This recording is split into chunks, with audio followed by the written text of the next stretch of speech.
Welcome back, students. Today we're going to discuss in this video lecture, Chapter 5 on cell receptors. The important thing when looking at the learning objectives is that in each case, you're now required to put the story together in a cohesive manner. So describing things in detail and explaining things in detail is the key to demonstrating an understanding of these concepts. The two learning objective slides both focus heavily on those two principles. Where do we start? Well, let's start by asking ourselves a question. How do oncogenes change cell behavior? Does it take a single gene for a normal cell to become cancerous, or is a defect in one of these oncogenes a potential player in the process of forming a carcinoma? And these are the big questions that this course requires us to answer by the end. The first fact says in cancer, these cells, these cancerous cells, can reproduce, proliferate without any regular control that is exerted by the cells around them. So what we do know now is that normal cells, they talk to each other and they regulate each other's behavior by making a soup of regulatory molecules which influence the behavior of individual cells within that tissue. Oncogenes, when they are produced, they change this relationship and they create an imbalance in these pathways between cell division and cell regulation and cell death. We do know now that cells are constantly from the moment that they are brought into existence to the moment that they die, they are bathed in a solution called the extracellular fluid that contains a whole host of these molecules, these signaling molecules that allow cell behavior to be modulated. So what we're trying to say is that within any one tissue, cell growth is a committee decision based on the needs of that particular cell type within that region of the body.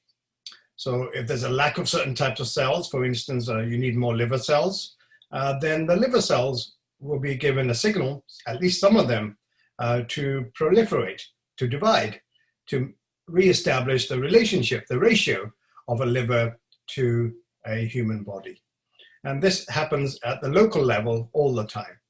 So this interplay between these molecules and the cells.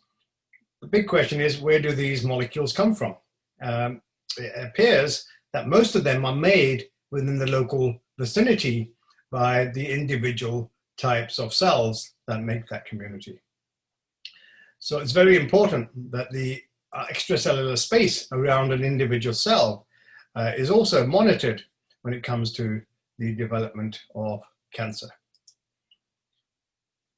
The biggest thing we want you to take away from this chapter is that the way the signals from the outside world influence the behavior at the biochemical level of an individual cell relies on a cascade of molecular interplay, when one molecule interacts with a subsequent set of molecules, which then go on to interact with other molecules, depending on the prevailing conditions within that cell.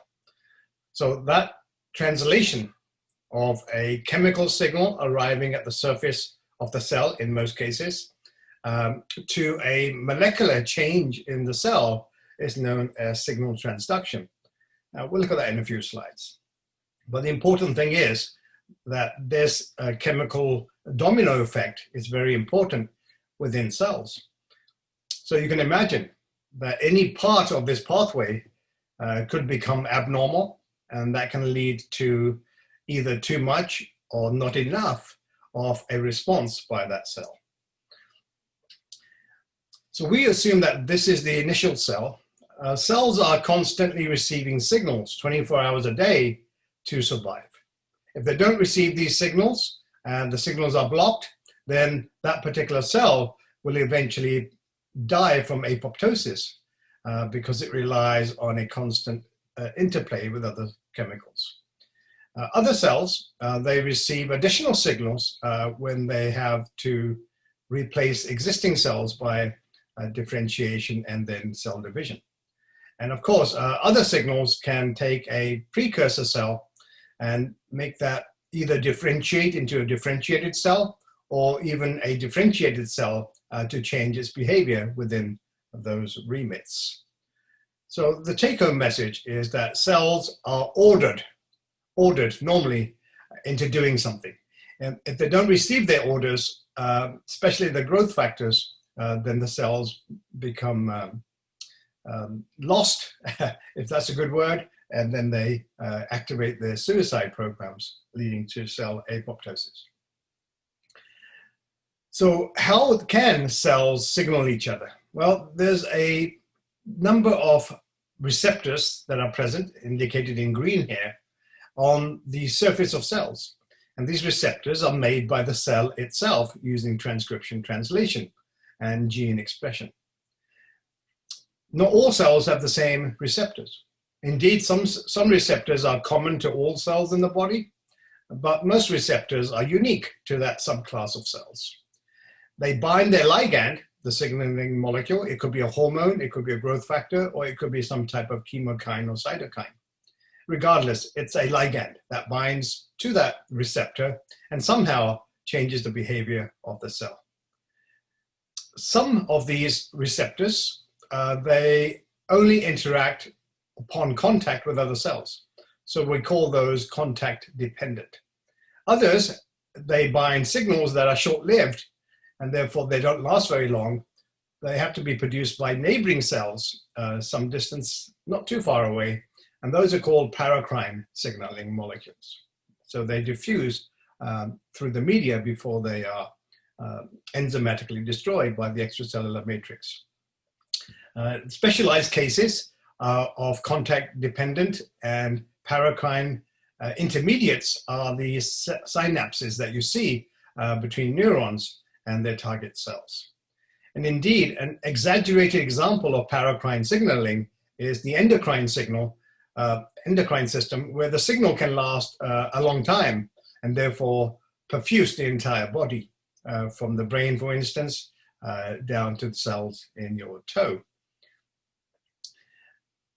The point at which signal transduction takes over is from the receptor beyond. So in some cases, interaction with the receptor leads to a change in gene expression. And in other cases, it just leads to a change in the biochemistry of that cell. And in other cases, it leads to a combination of both effects, change in gene expression and cell behavior, either directly or indirectly as a result of the binding of the ligand. So signal transduction pathways are complex. They don't occur in isolation as indicated in this figure.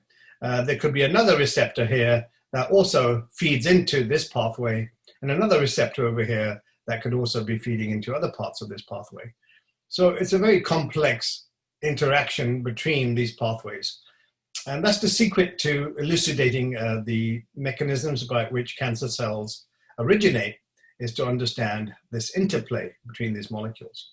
Regardless, in this particular example, the binding of this ligand translates to an alteration in not just one thing in most cases, but a plethora of cellular changes, right? So you can get altered metabolism, for instance, or you can get different genes being encoded and produced, and you can also get altered behavior of the cell itself. So these are some of the consequences. So as we mentioned, ligands are the molecules that bind to these receptors. So the receptors are produced by the cell itself, and there's a whole population, a whole army of these receptors of various concentrations and many, many different types. And as we'll see today, they can exist in several classes in terms of their design, but they all operate in a very similar fashion at the superficial level, in that they initiate and change cell behavior. We'll be talking about some of these very soon, but you may notice that some of these words, some of these ligands are pretty familiar. So TGF alpha, we came across that multiple times. EGF, we've come across that multiple times too. And today we're going to talk about some of the other ones that you're not familiar with. So these networks of interactions are the key to understanding cell behavior, whether it's cancerous cell behavior or normal cell behavior. So what are we talking about at the physiological level? Cells interact and cells respond to the environment. So the environment can be both chemical and mechanical. So in this case, we have a wound, and what happens at the wound? Wounds release something known as platelet-derived growth factor, PDGF. So please pay attention to this. This is prevalent throughout the remaining chapters of this textbook and this course. So PDGF is a mitogen. What is a mitogen? A mitogen is a substance that increases cell proliferation, cell division. And that's just one of its effects. It can have alternative effects that can change the behavior of cells other than making the cells divide. But in this case, when you have a wound, the cells of the wound may separate or die because of the injury. And now the task of the remaining cells within that neighborhood is to close the gap and restore the barrier between the outside world and the inside world. And one way that can be done is through this process of contact inhibition and the release of these growth factors. So under normal conditions, when a parting is made in a confluent layer of cells, these are fibroblasts. If you pass your pencil through the middle of them, you'll create this gap. And the cells at the periphery of the gap, they somehow realize that they're no longer in touch with their neighbors. Those neighbors have gone, and they will start multiplying until they make contact with the opposite side. And at that point, depending on the density of cells, the fibroblasts will stop multiplying, okay? So we now realize that one of the chemicals released into this cleft is PDGF. Those cells that have lost their receptors for this particular mitogen no longer respond in this fashion. So here, the same experiment, and this time you can see that there is no growth of these cells to close that gap. So these experiments demonstrate the importance of these substances, these growth factors, when it comes to cell behavior. So how does this work at the molecular level? What does PDGF bind to on the surface of these fibroblasts in order to encourage them to multiply? Remember, PDGF is a mitogen. Well, since we're talking about receptors, there must be a receptor on the surface of the fibroblasts. The question is, do all cells have this particular receptor or just a subclass? We'll answer those questions in a few moments. But the receptor is very important. And in this case, there is the receptor in dark green. And this figure gives you a clue as to what we'll be talking about throughout this slideshow. Somehow, this is activated by the binding of a ligand. The ligand in this case is the growth factor. And that causes a biochemical change in the biochemistry of the cell.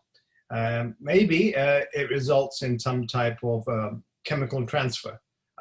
Phosphate groups may be added or deleted from these receptors on the inside of the cell, leading to a new dynamic interaction within the cell that leads eventually to both the survival of the cells and the proliferation of these cells by division. So here's a clue as to what goes on. Do we understand these pathways entirely? We're getting there. We don't have the full answers at this time. So let's start by giving names to certain oncogenes that helped us understand the presence of these receptors and these pathways. So SRC was the first one, right? As you understand from previous chapters, SRC is an oncogene carried by retroviruses that can cause transformation. So SRC, when it was studied and compared to new data, it was revealed that SRC is a kinase. It's a protein kinase. What is a kinase? A kinase is an enzyme that can transfer phosphate groups from one entity onto another entity, right? So it's a phosphate transferase, yes. So it transfers phosphates. So we just call those enzymes kinases. There's many, many kinases encoded by your DNA. So in this panel here, you can see Sark is in lime green, and it gathers a phosphate group from ATP, and then it transfers that phosphate group to its target molecule. In these experiments, the antibody was custom made to bind to Sark, and then the transfer of the phosphate takes place to the end of the antibody molecule, and that can be detected in cells that are subject to this type of experimentation. So wild-type cells infected with RSV, Ross sarcoma virus, they will then be able to perform this type of transfer event, kinase event, right? We call that a phosphorylation. And cells that are defective in the RSV that they carry at the oncogene are unable to do that. So this further proof how those viruses work and how this may work under normal circumstances. So what is the classification of these classes of molecules? Well, they fall into two main buckets. We'll see other examples later on, but in this case, kinases themselves fall into two kinds. We have the kinases that prefer to add phosphate groups to serines and threonines on their target molecules. So if you are the kinase and I'm your target molecule, and I happen to have a serine or threonine along my polypeptide chain, then certain of those serines and threonines will be the target of your phosphorylation, therefore changing my structure and either activating me or deactivating me. So you're responsible for doing that, the kinase. And the second class are the tyrosine kinases, and we'll consider them first in this video lecture. You can see examples of changing behavior within the cell does correlate with the cell proliferation, the formation of blood vessels into the vicinity of that tissue, and the blockage of cell death, right? So these bars mean that does not happen, and the consequences can be seen below. So these major classes, please remember them, right? They're all kinases, but they work in different ways.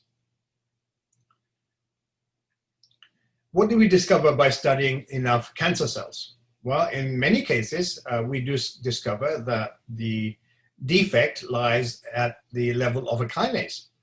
And in most cases, there's an elevated increase in kinase activity above the normal background in normal cells. And that can be demonstrated using various experiments using these NIH 3T3 cells that you should be familiar with from chapter 3 and 4. In that case, we do have this dramatic increase in the presence of phosphotyrosine. So all these are phosphotyrosines that have been detected by some type of southern blotting. Would that be southern blotting or would that be western blotting? That's right. In this case, it would be western blotting because you're detecting proteins and not DNA directly, right? And other experiments, such as these, they demonstrate that there's an increase in the presence of these phosphotyrosines, right? So here we have the normal level in normal tissue, and here we have RSV transformed cells. And you can see that blob there is much, much more prevalent than that, indicating there's far more material inside the cell as phosphotyrosine. So here's proof that these enzymes do what they are said to be doing. So now that we have a correlation between activation of cell behavior and the activity of certain types of oncogenes, especially coming from viruses, is there a pattern? And the answer is yes, there is a pattern. So when we study enough growth factors, these are mitogenic substances, and we look at what they bind to, their receptors, and then we characterize the receptors directly on the surface of cells, we find that they have a common architecture in terms of their presence on these membranes. They have an extracellular domain or set of domains called the ectodomain that binds the ligand. Then they have a transmembrane domain that allows that a polypeptide to transverse through the plasma membrane. And then they have an intracellular domain. And in the intracellular domain or domains, there will be present in these cases amino acids of the tyrosine type that can be then phosphorylated. Now remember, not all tyrosines have to be phosphorylated, but a subset of them will be. And you can see the domains that carry these tyrosines are indicated in these red boxes. And these are the names of the different types of receptors that we've found so far, at least a subclass. And here's our subject of this chapter, EGF, and then we'll talk about some of the others in later chapters. How do they work? Do they all work the same? The answer is we do know how they work to a large degree. And do they all work the same? No. Therefore, we need to be able to differentiate between their functionality. So one common method by which they work is to form dimers. Dimers. What does that mean? That means each of these receptors, these polypeptides, floats around like an iceberg within the context of the plasma membrane. And then when they come together, the two icebergs come close enough, then they form a dimer. And if that dimer is maintained long enough, it will give the cytoplasmic domains a chance to cross-phosphorylate, known as transphosphorylation.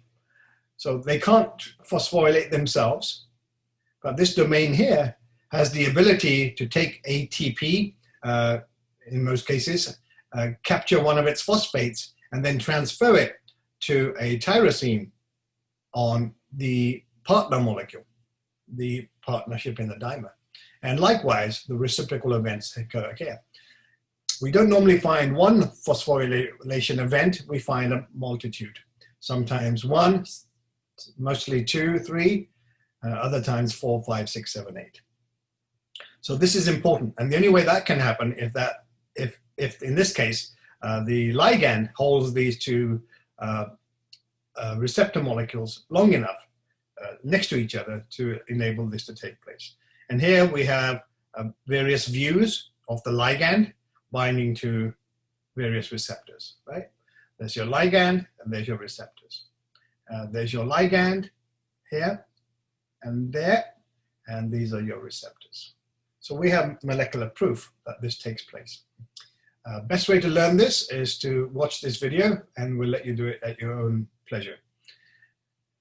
So let's go back and correlate some of the past knowledge with current knowledge. So in this case, we should remember how HER2, new as it's called in other tissues, how that particular system works.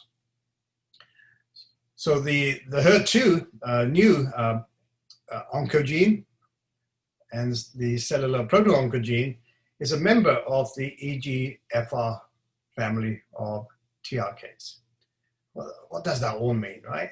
It means that these particular molecules, they work in a fashion similar to what we're discussing, right? And we find that in certain patients, about 30% of breast cancers, the HER2 molecules, these receptors, are overexpressed. They're made in excess compared to normal cells. And we also see this behavior in other tissues. Unfortunately, if your particular cancer is of the HER2 overexpression, HER2 positive type, then you have a poorer prognosis in outwitting your cancer and surviving. Because these overexpressions are correlated with increased invasiveness and reoccurrence of cancers. So how does this work? Well, HER2 is a normal cellular protein that is normally expressed in a lot of tissues at very low levels, as indicated here. But in HER2 positive breast cancers, we can stay in for that protein, and we see that it's vastly overexpressed, sometimes many thousands of times normal. And that can maybe change the behavior of these cells to become carcinogenic.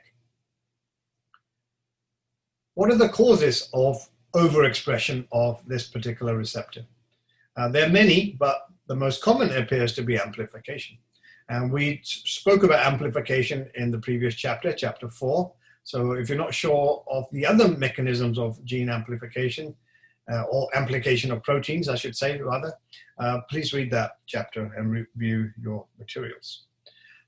Here's evidence that a normal cell normally has 2 localizations of the HER2 gene, 2 localizations. A tumor cell has an exaggerated amplification of those regions, right? Instead of 2, this one has 6. So that is a sign of gene amplification.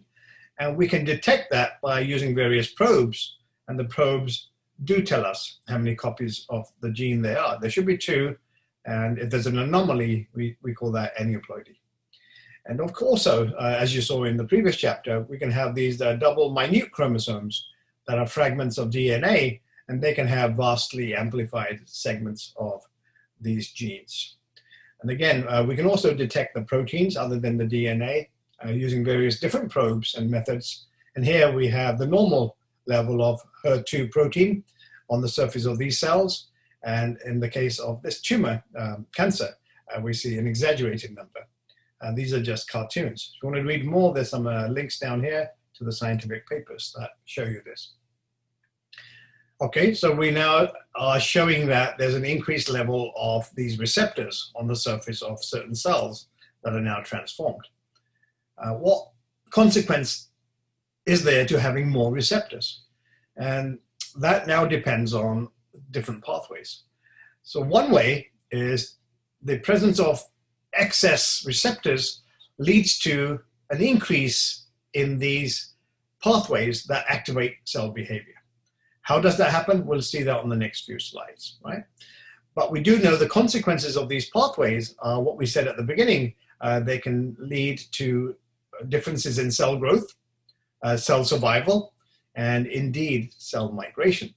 And of course, these 3 are telltale signs of cancers when they happen in elevated levels. In these particular experiments, increased ligand results in independent, spontaneous activation of these pathways, irrespective of the ligand itself. So this should be ligand independent. Sorry, let's highlight that so we don't get that confused in the future. There you go, right? So it doesn't matter how much ligand there is. It could be normal amounts of ligand. When you get overexpression of these receptors, they tend to fire automatically by themselves without the presence of extra ligand or any ligand. So there's an increase in these proteins.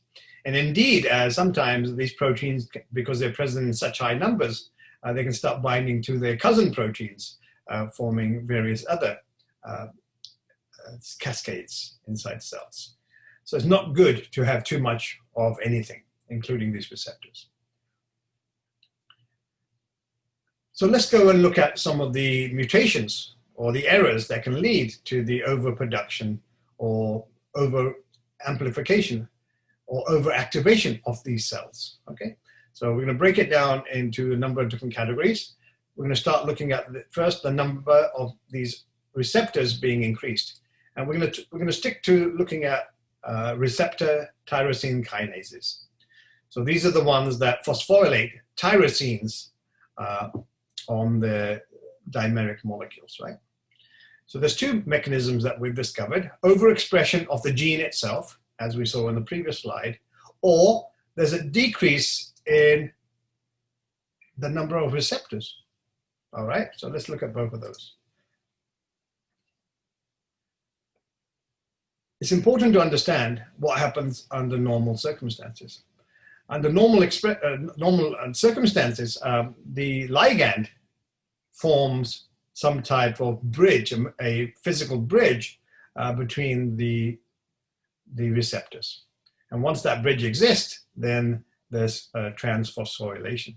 So PDGF receptors are perfect for illustrating that principle. Okay, are there more sophisticated examples? Yes, there are. So FGF receptors, they work in a slightly more sophisticated manner in that you need other molecules to encourage this dimerization behavior. So in this case, we have a scaffold, and the scaffold carries the ligand attached to it. And then when this cell binds or bumps into this scaffold, it can then have transphosphorylation. And then the last example is an example of two cells making contact, and certain ligands present in the upper cell, which are held only on the surface of that cell. When that cell approaches this cell, then because of the density of these molecules, the ligands, the two receptors can be brought into close proximity, therefore causing transphosphorylation. So these are various techniques that our body uses for normal signaling. Now you can imagine that if you have too many of these green molecules, the lime green molecules, then the chances of them bumping into each other just by chance without their ligand being present increases. Just like two icebergs in a whole ocean are unlikely to come together long enough by themselves, but in the presence of huge numbers of icebergs in that ocean, then the chance of any two of them bumping in together to long enough to transphosphorylate is increased. So there's an increase in the chances of dimerization and thus activation of the cellular cascade signal transduction. In normal cells, we have negative feedback regulation that downregulates or attenuates these signals should they happen. So here we say we have a growth factor and it binds to its target molecule, the receptor. The receptor, once it's bound, has a number of different options available in order to silence that signal. One way is to internalize through endocytosis the receptor and its ligand.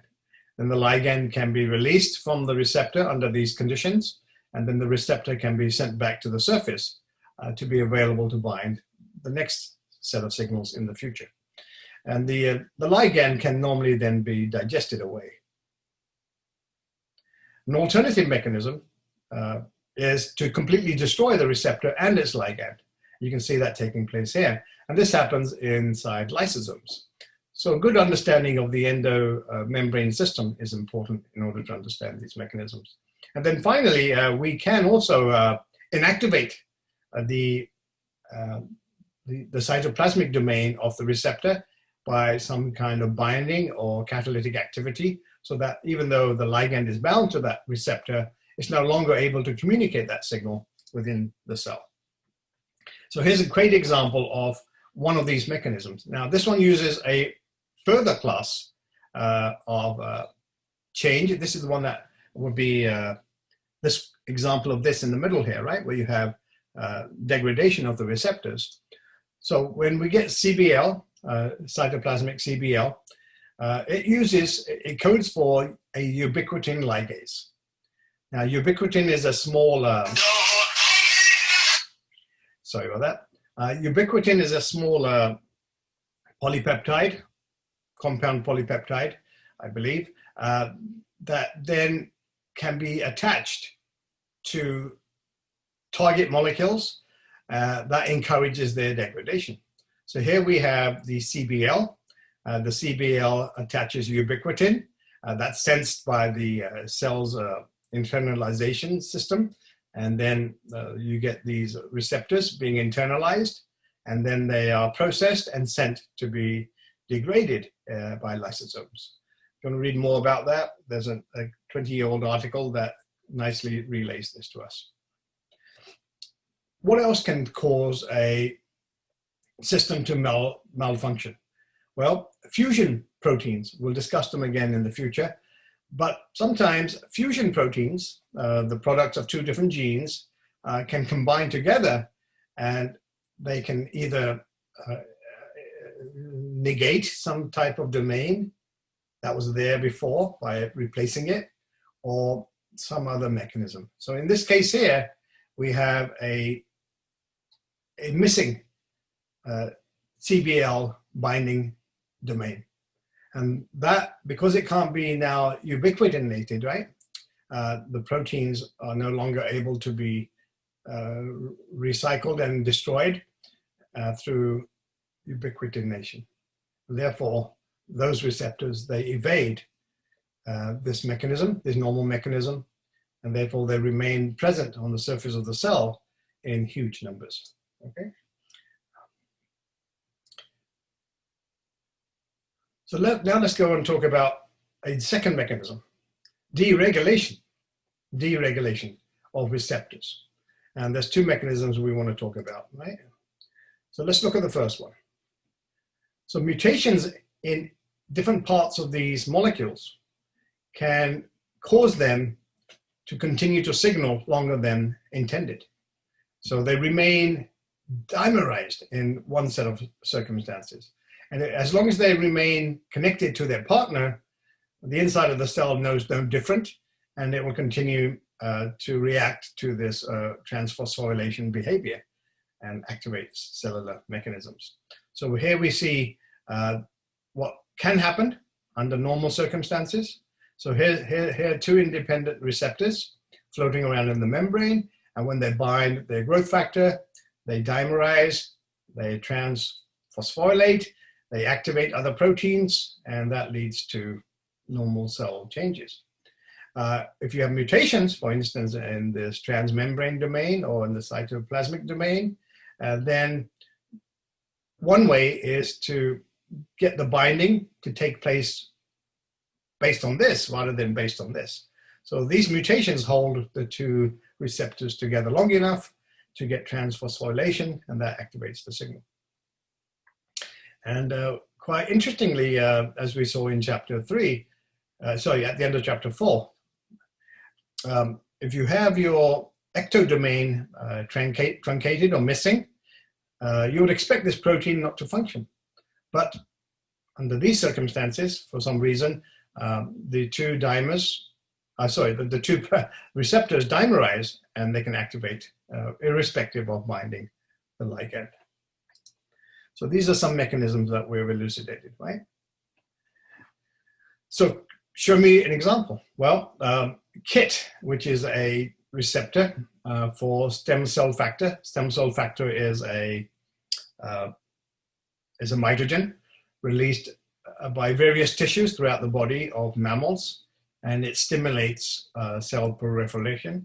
So it has a receptor, and the name of that receptor is called KIT. So remember KIT, we'll talk about it a lot in this course.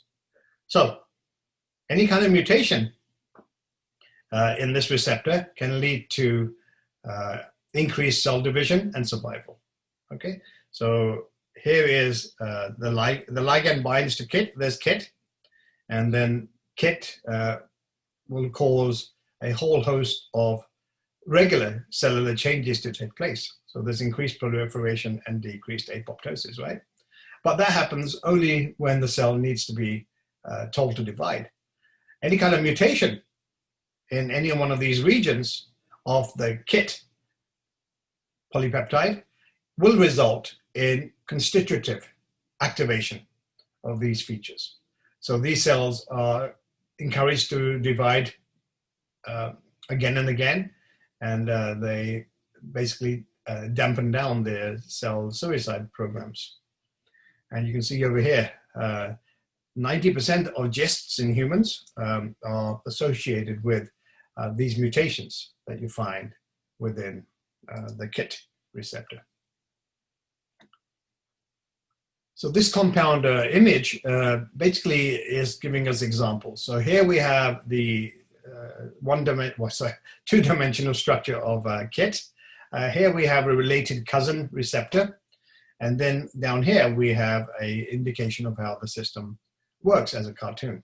You can see, as we mentioned earlier, these domains are all important because any mutation in various regions of these domains can lead to a constitutive expression of phosphorylation and then activation of cellular pathways. In this particular case, we have, in this cousin protein, we have a N-terminal lobe, right? So this will be the lobe corresponding to that. Then we have the transmembrane region and the juxtamembrane domain right there, and that's indicated by the yellow. And then below that, we have a couple of other regions, including the kinase activity, which will be the catalytic cleft.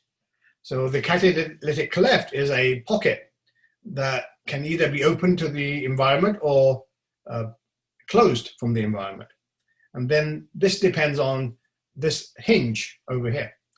So under one set of conditions, when the tyrosine residue there is not phosphorylated, the lower domain is closing the pocket, the catalytic cleft.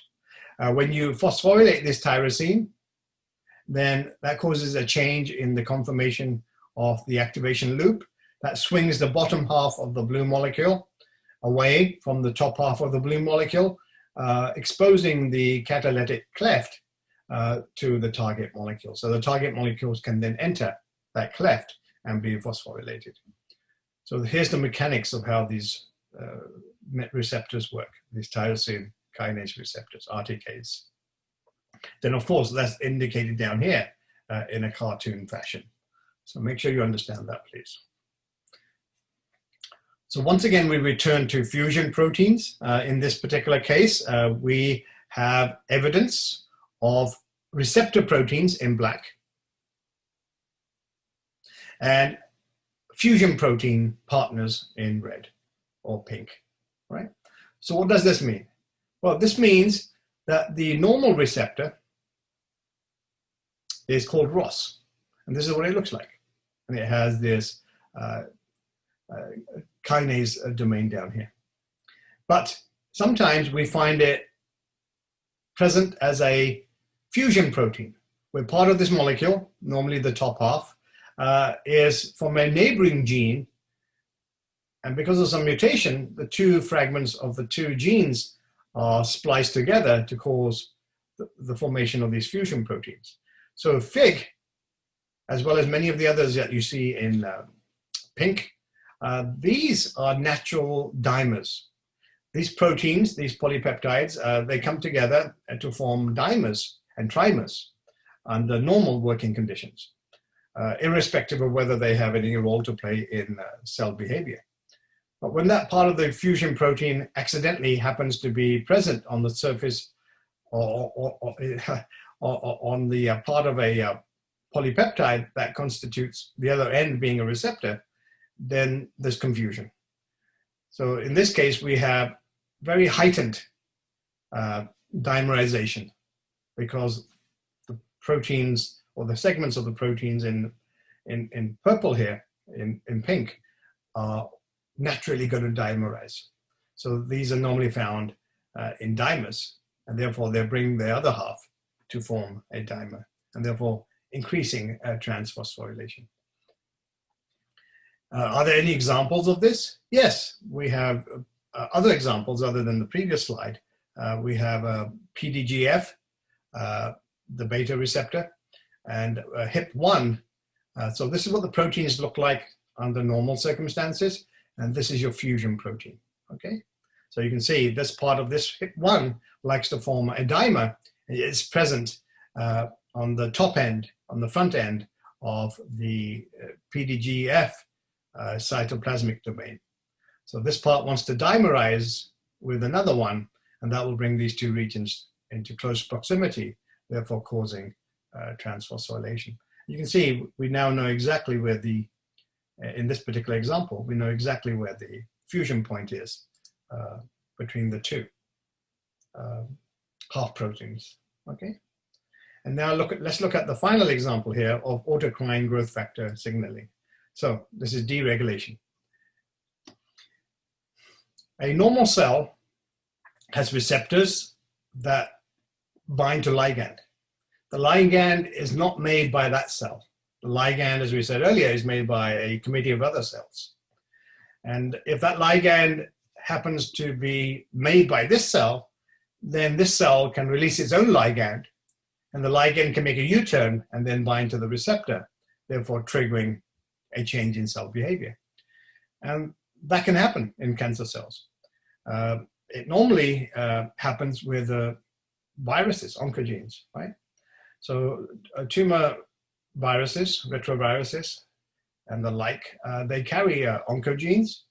And once infected, that cell will start expressing that oncogene, producing the receptor ligand itself, the ligand.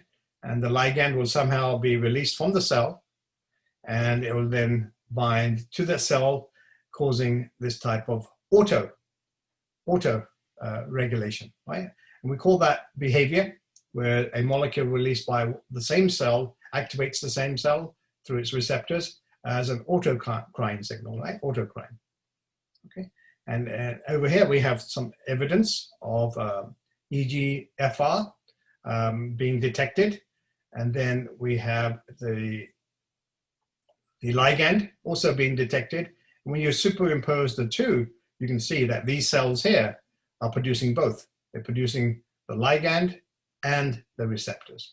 And this was taken from a breast carcinoma, I believe. This table simply says we now have a whole bank of these receptors deciphered, as well as the ligands. You can see these ligands will be produced by these cells that produce these receptors. And in these cases, this is the ligand for this. So the cell produces this, binds to this, and we can see the types of tumors that this is most prevalent in, right? So let's find IGF-2, and its receptor is IGF-1R, and that's found a lot in colorectal cancer, etc., etc., etc. So these tables are not for you to memorize, but to get used to a pattern, right? So here we have a autocrine mechanism produced by these cells. Okay. So there you have your repertoire of knowledge when it comes to RTKs, right? Receptor Tyrosine Kinases. Are there other mechanisms by which tumors can outmaneuver their normal regulation? And the answer is yes, and these are listed here. So we have the non-RTK receptor signaling pathways. I'm going to discuss them next. And then at the end, we'll talk about non-receptor oncogenes directly as a completely different class. All right, so integrin. Integrin is a class of receptors that are present on the surface of cells, a separate class to the ones we just spoke about. And in the vast majority of cases, these receptors are going to interact not directly with another cell, but with the extracellular matrix, right? So the cell matrix is going to be important. Now here we see some, I think these are fibroblasts, if I'm not mistaken. And there's another one here. And you can see the fibroblasts, they release proteins into the extracellular environment. And then those proteins form these thread-like materials, collagen. And embedded in that are various other chemicals that are held in place. So this is what we call the extracellular environment, right? Very important. As we found out in the previous chapter, normal cells, most normal cells, require some type of attachment into this extracellular matrix in order to continue to survive, right? And if they don't have any contact with extracellular material, they will undergo automatic cell death, apoptosis. So anchorage dependence, so they have to be anchored to the extracellular matrix, is a requirement for those cells, right? So what is the most normal, most usual constituent of the extracellular matrix? Well, it's not normally proteins directly. It's a combination of sugars and proteins, which we call glycoproteins. And these are sometimes secreted from the same cell that's binding to them, or a select population of neighboring cells that are responsible for interacting with these cells, right? How do integrins work? Well, integrins are very similar to the RTKs in that they have three regions. They have the cytoplasmic domains, which are quite tiny in this case. And their function, as we'll see in a minute, is normally to bind to the cytoskeleton of the cell. Remember, the actual plasma membrane is quite flimsy. You might have learned that in a previous class. It can't tolerate too much stress. But having proteins connected to the cytoskeleton enables these mechanical forces to be then transmitted into the deep part of the cell and then spread out throughout the cytoplasm and then onto neighboring cells. Here we see that we have a disulfide bond that keeps the two subunits of this protein attached together, whereas in this case, it's a single polypeptide, right? So we get these various subunits coming together in this fashion. So this is a typical integrin, right? So integrin really has three polypeptides. And you can see the ligands will bind here. And in this case, these ligands are necessary for proper functioning of these integrins, right? So this is just one of the ligands. It will then bind something else through its matrix binding domains. And then we have a transmembrane region that is quite simple. So how does this work? Well, if these lime green lines represent the extracellular matrix, the glycoproteins of the extracellular matrix, then the integrins are going to bind directly to those glycoproteins. And they'll hold the cell against this extracellular matrix in this fashion here, okay? And you can see that they are concentrated in a patch, and indeed these are called integrin patches, and they enable the cell to be at least attached on one side to something. You can see some of the other proteins all ended in. So paxillin, we have a talin, and then actinin. They are all indirectly binding the actin to the integrins. Okay, so this is now the cell and its cytoskeleton. So these are fantastic. So even these interactions are necessary to continue a certain cell behavior. This figure here, taken from your textbook, simply illustrates the importance of these interactions in the formation of tumors. In this case here, we're going to look at the B1 integrin, right? Integrins come in different classes. They can become heterodimers. And the most common heterodimer, as your textbook says, is B1, right? So B1 is the normal participant in these dimer formations. So we can stain for B1, and we can find the location of B1 in this duct of a breast mammillary gland, I should say.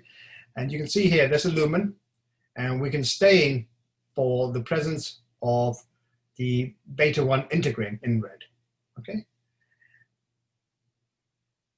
In this case, we have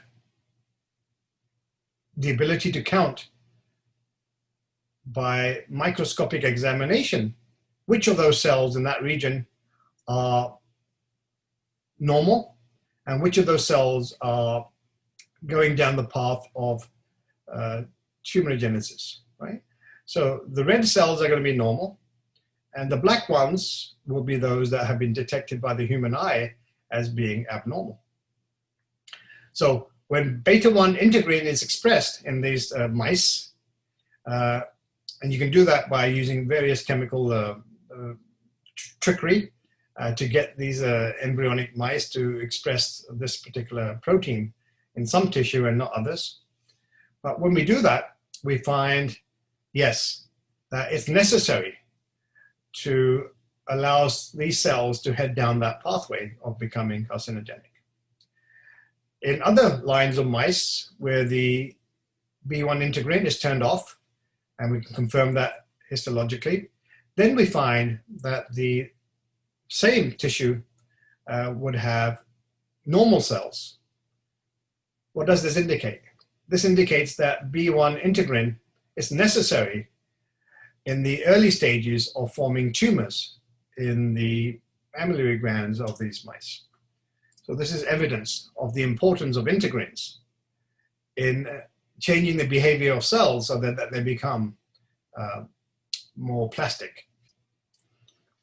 So now we move on to look at specialized examples of other interactive systems. So let's look at Notch. So Notch is a receptor in the membrane of cells. And the way that Notch works is that during regular activation, a fragment of the Notch is cleaved, the cytoplasmic fragment, and then that migrates through a sequence of events to the nucleus, where it then binds with other proteins, other factors that can then compose a transcription factor. So it's a necessary component of that transcription factor. Only when complete with a fragment of Notch is it then able to act as a regulatory protein complex.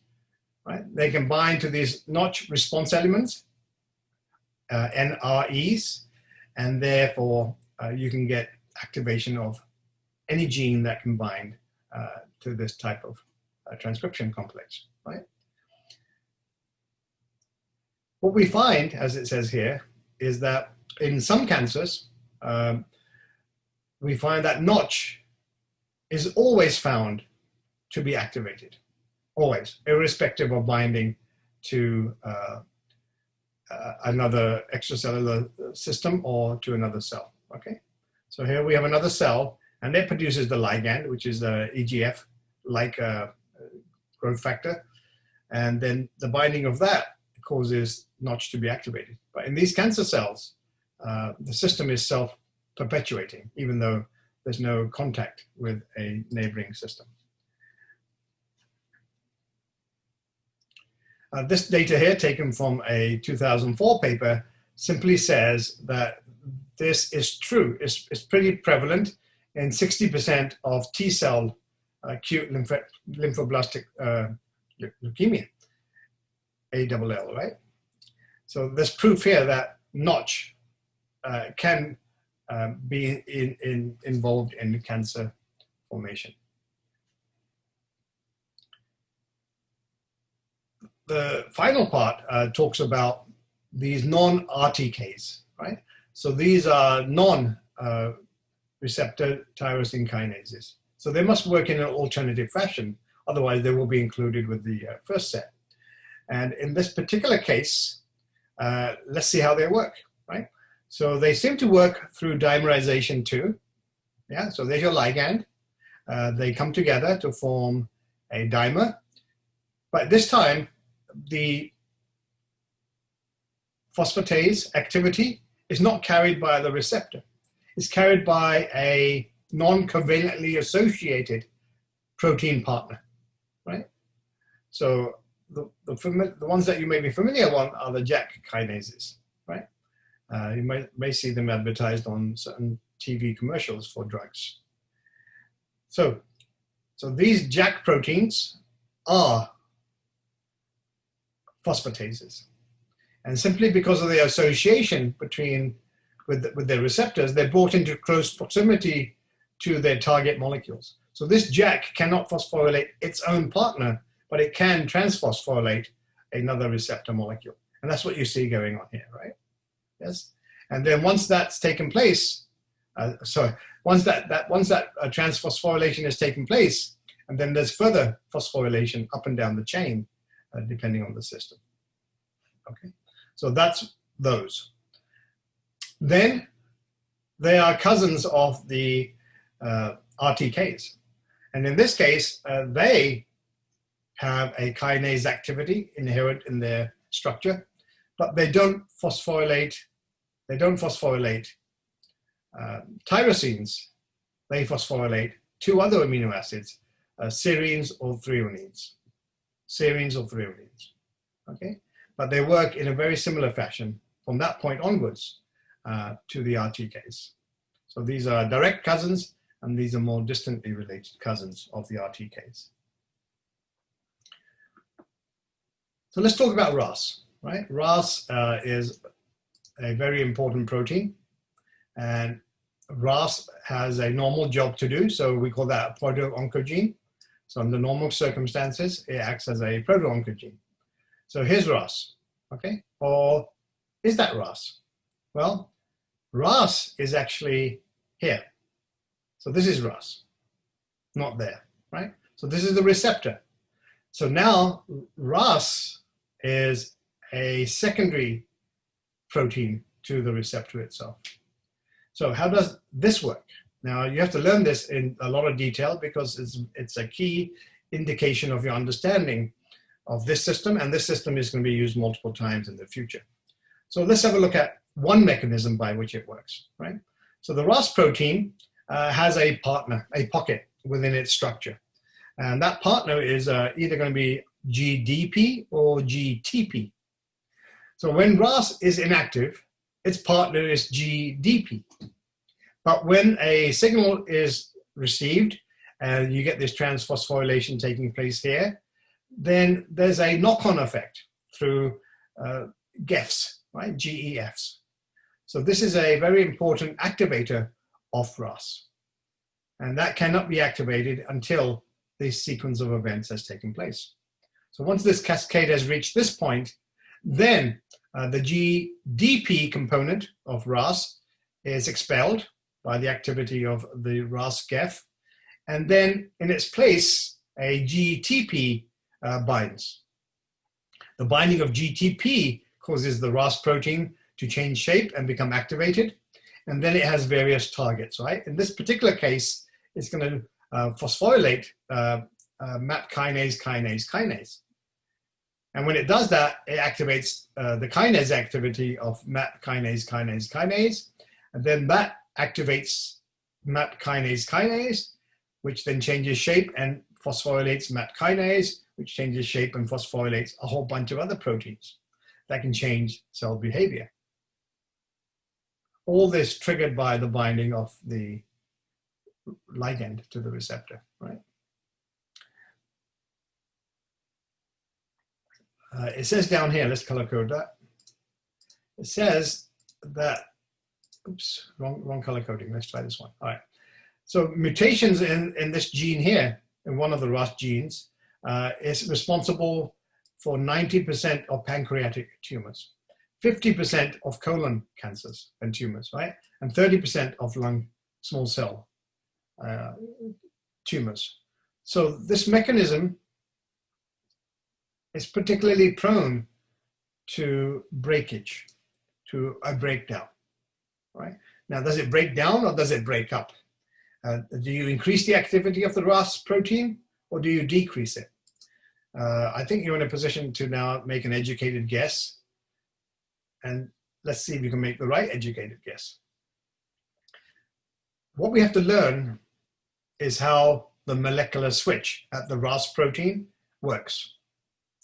Now, RAS has a couple of domains. Then it has the GTP hydrolysis domain that breaks GTP into GDP, and that happens after a period of time. So when RAS is activated, it runs for a while, maybe a second or a few minutes, and then it automatically converts its GTP into GDP, automatically. And that's done by an internal domain within the protein. And when it does that, it inactivates itself. And now it's ready to be then switched back on by another signal transduction event, right?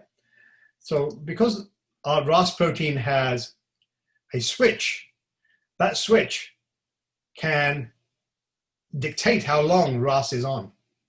Under normal circumstances, it's turned off pretty quickly once it's activated, right? So it's a pulse of signal.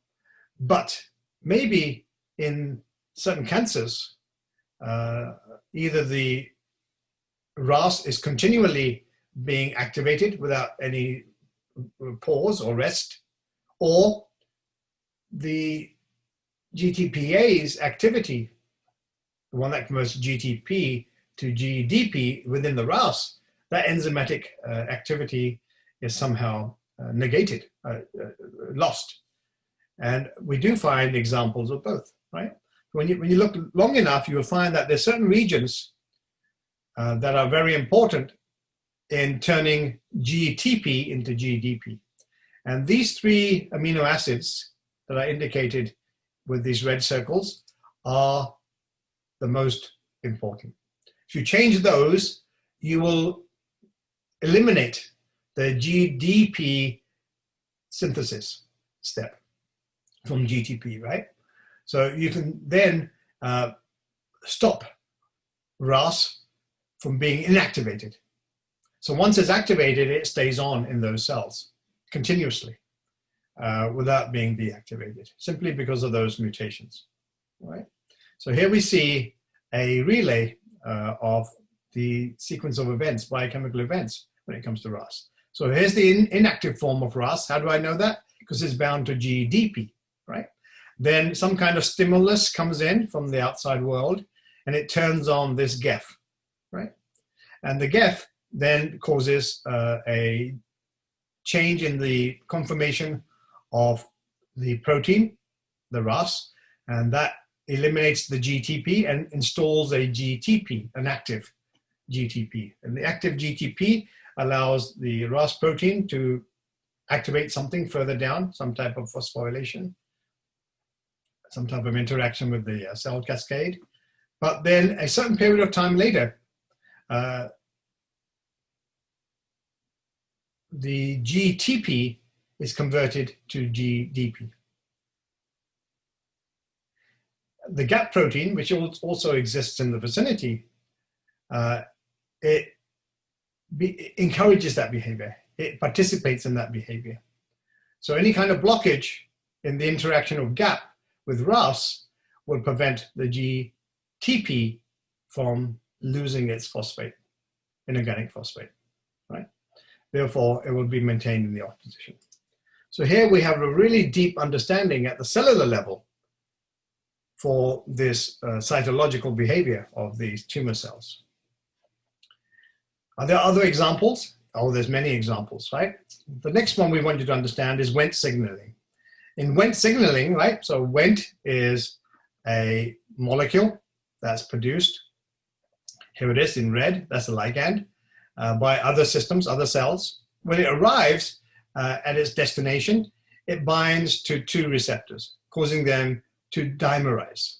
And once they dimerize, it then turns on a system. The best way to understand Wnt signaling is to look at the normal circumstance, right? So when there's no signal present, the two receptors are separated. Neither one is on at the cytoplasmic domain. Then this third protein, called disheveled, is inactive.